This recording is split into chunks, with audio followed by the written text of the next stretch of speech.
Yale Podcast Network. Welcome to the Quadcast, a Yale Divinity School podcast series dedicated to reflection on contemporary religious issues. In this episode, graduate student Emily Judd interviews Yale Divinity School professor and Andover Newton Seminary Dean Sarah Drummond. Dean Drummond weighs in on the dynamics between business, leadership, and religion. She reveals how the religious world influenced the field of modern business. Faith communities are the older sister to business as we know it now. Dean Drummond gives advice on how business and religious leaders can successfully implement change in organizations and communities. If you don't have something just as good to put in their hands as that which you're asking them to give up, to expect people to change is just crazy. And Dean Drummond gets candid about the contemporary problems facing religious leaders, like the sexual abuse crisis confronting the Catholic Church. It's not about sex, it's about power. And abuse of power is something that comes with power that lacks accountability. Welcome, Dean Drummond, to the podcast today. Thank you, Emily. I'm so honored to be invited to participate. So you teach courses on ministerial leadership at Yale Divinity School and train future church leaders. What's the most common mistake that you see church leaders making today? As I think about the mistake that's most common, I'm really focusing on mistakes most common for Yale graduates and people like Yale graduates who have been trained to believe that being right is all that matters. And if you're right, then you can say whatever you want and do whatever you want. And the person with whom you're interacting, that they're a whole person doesn't really matter. And right now, when I look across the political landscape of the United States, I see religious leaders getting into all kinds of frustration and all kinds of trouble with their communities because rather than connecting with people, they are trying to point out how right they are or how wrong another person is. And even if it just so happens that the faith community and the religious leader agree, nobody likes to feel judged. And if they feel like their religious leader might turn around and judge them next, they won't be able to form a trusting bond in relationship. So it's really hard to tell people in world-class university settings that being right is only part of what it takes to be effective.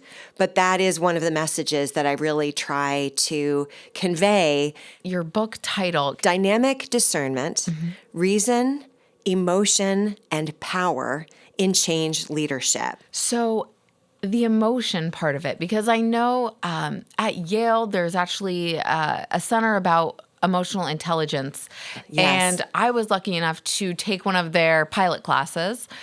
And I had never thought about emotional intelligence or how emotions can really affect leadership. So where does emotion come in the book? What is kind of your conclusion about how emotion can be used? In my book and also in my teaching, I look really closely at emotional systems and the ways in which they preserve themselves. Just no matter who's in the system, no matter what the individuals happen to be feeling. And I feel like every time I turn on the news, I'm seeing more evidence of the way one person's emotion can create a tidal wave of emotion, about how one person's equanimity can calm a whole community down. So in emotional systems, which are an idea more from the psychology and sociology world, adapted more to the religious world by Rabbi Edwin Friedman and then his eventual successor thinkers, we really take seriously that faith communities are an emotional system, not unlike a family. And there are certain patterns that become recognizable, almost predictable. One pattern is that emotional systems will protect their equilibrium, even if that equilibrium is really bad. Even if the emotional system is fraught and angry, one quote-unquote problem might get solved, but another one will come up to take its place. And the effective... So how do you break the cycle? The effective leader in the midst of an emotional system has to practice a variety of leadership techniques, most notably self-differentiation, namely, you all can get as upset as you want, but I'm not coming along for that ride. And what Friedman calls de-triangling. In my book, I write about de-triangling as the way in which we refuse to accept responsibility for that over which we have no control. An emotional triangle would look something like this, Emily. I'll give you an example. I'm upset with Tom Crattenmaker from Yale's communication team, our director of communications. I'm upset with Tom. But rather than talk to Tom, I'm going to sit and talk with Emily about how ticked off I am at Tom. I feel great afterward because I got to be right. Venting. I got venting. Oh my gosh, what a useless activity that is. Yeah. Because I just got all my negative feelings out. I feel better. Nothing's improved. And you, Emily, you feel worse. Yes. So the way you would de-triangle is to say, Sarah, that's really, you're as usual, brilliant, fascinating, and correct, but I really feel like you need to talk to Tom about these issues. So that's what conventional de-triangling looks like. But I go the extra step of saying that this also has something to do with power and responsibility. Tom is a person who does not report to you. It's not appropriate for me to put all this junk and garbage on you. So you need to give the responsibility back to the person who has power. Namely, I'm the one who has power to do something about my negative feelings.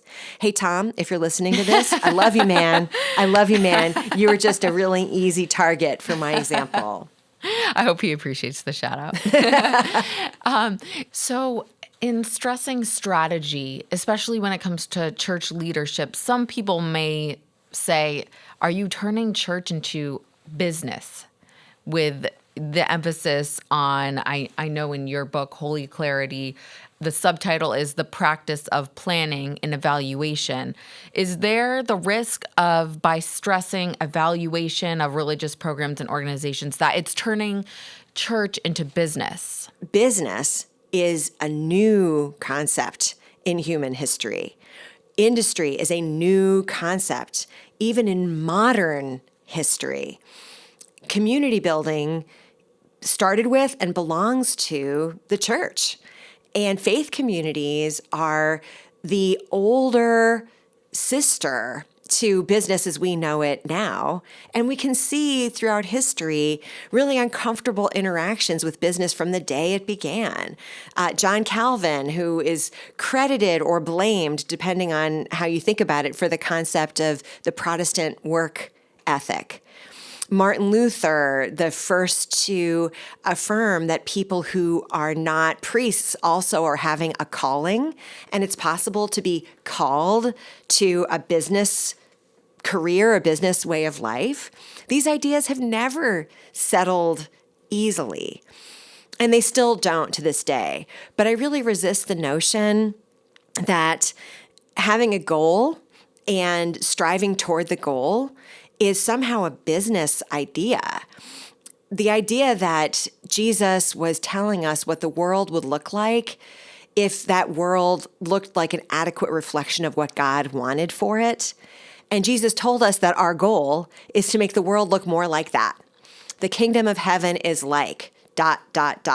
Goal, goal, goal. In that kingdom, a little child will be having equal and perfect access to the resources of the community. In the kingdom of heaven, there is no hate, there's no hunger, there's no poverty. Those were goals, and they were not equivocating. You don't have to look at the Bible with this really distorted lens to find a strong goal orientation. So in your book, Holy Clarity, you lay out an assessment strategy for leaders. You write, quote, "We need to start out by looking at what we say we do. Then we need to learn what we actually do. Where we find areas of discrepancy, we need to make a choice. Do we change what we say, or do we change what we do?" This kind of ties into what you were just talking about. Which is more challenging, having to change the rhetoric or the behavior? Changing rhetoric to align it with our behavior induces a lot of grief. we tell ourselves stories about ourselves. We form illusions in our minds about ourselves to which we become very attached. So losing those words isn't accepted readily and easily in faith communities. In fact, that particular mantra, do I change what I say? Do I change what I do? In the work that I've done over these years since Holy Clarity came out, I've yet to hear a faith community leader say, well, we're going to change what we say. They always say they're going to change what they do. And I'm saddened by that, actually, because I do think that faith communities that try to do more than they can handle just feel really discouraged a lot of the time. People are so resistant to change. It just seems like it's part of our DNA. Like, no one likes change. Yes. No one likes to be judged. No one likes to be treated like they're stupid. And nobody changes without a deep sense of loss. And if you don't have something just as good to put in their hands as that which you're asking them to give up, to expect people to change is just crazy. And I have been just crazy so often, especially in these past years, but really throughout my whole post-Yale life. And so in Holy Clarity, you also write, quote, not every leader actually wants to know what is happening in his or her institution. Right now, I think it's particularly relevant to my church, the Catholic Church in America, because of the sexual abuse crisis. The Catholic laity have discovered that some of the leaders purposely covered up abuse, but that other leaders didn't do enough, didn't investigate, and preferred not to look into what was going on. How can the people force their leaders to face the facts? I am so sorry for what your community is going through and has gone through. And I wish I could say that the faith tradition from which I hail has no worries along these lines, but it's not true. It's not true. There is so much blame to go around when it comes to religious leadership not taking seriously the ways in which the power that comes with being a faith leader can be and often is abused. People really trust us, and we mess up so often and do such horrible things because the power differential is so big between a person who is an authorized religious leader and a person who's being led. There's no excuse for it. There's no explanation that would ever be satisfactory. And what your faith community is going through is something that could just as easily be happening anywhere in the religious landscape. In the Roman Catholic Church in particular, there's a much bigger power differential between those who have control over who gets to lead and those who are led. In my denomination, where the hierarchies are flatter and leadership is more shared, the power differential isn't quite as big. But misconduct still takes place that we have to reckon with, and where prevention and education are part of my life in a way they never would have been part of a generation ago, because we just didn't get it. We just didn't get that it's not about sex, it's about power. And abuse of power is something that comes with power that lacks accountability, that lacks accountability, and lacks the bright shining light on that misuse of power. So how do the people who are being led hold the leader accountable? I actually think that the best resources that we have to offer come from the Catholic tradition, particularly in Latin America, around liberation theology. A liberation mindset would say that the people who are subject to power become conscious, and the people who have power also become conscious. And through dialogue, they start to recognize the humanity one of the other. The tough part is that those who are not in the positions of power can't force the one in position of power to become liberated, but they can themselves become conscious of the extent to which they have agency. And I believe that's what's happening in the Roman Catholic Church now. I write in my book, Dynamic Discernment, that when you're the one who's on the receiving end of power, one way that you can open up dialogue is by looking to those with power for what I call in the book, pockets of possibility. Where do you see something that those in the position of power want that you also want?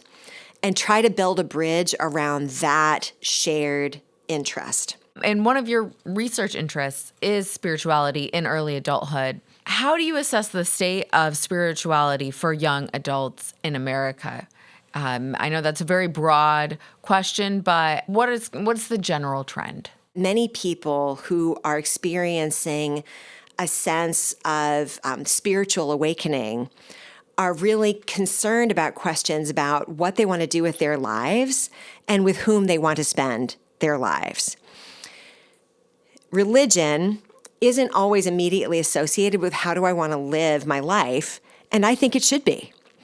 The most interesting mission field, as far as I'm concerned, is the nominal Christian, the Christmas and Easter Christian who was confirmed and never darkened the door of the church again, discovering that there's actually some really great stuff in this tradition to help them to live a more life-giving life and to help them figure out with whom they want to spend that life. And those are the questions of young adulthood.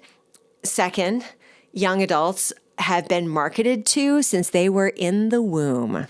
And they are so sophisticated when it comes to their consumption of ideas and information that churches have to be extremely clear about who they are and what they believe. And trying to be all things to all people is actually incredibly unattractive to a younger person. And, 10 years later, it's unattractive to me. I really like it when a faith community just gets out there. Even if I don't agree with their position on every single thing, I feel so much more comfortable if I just know who I'm dealing with and what I'm about to experience. Well, Dean Drummond, thank you so much for joining the Quadcast today. Thank you, Emily. It's been a real privilege to be in this conversation with you.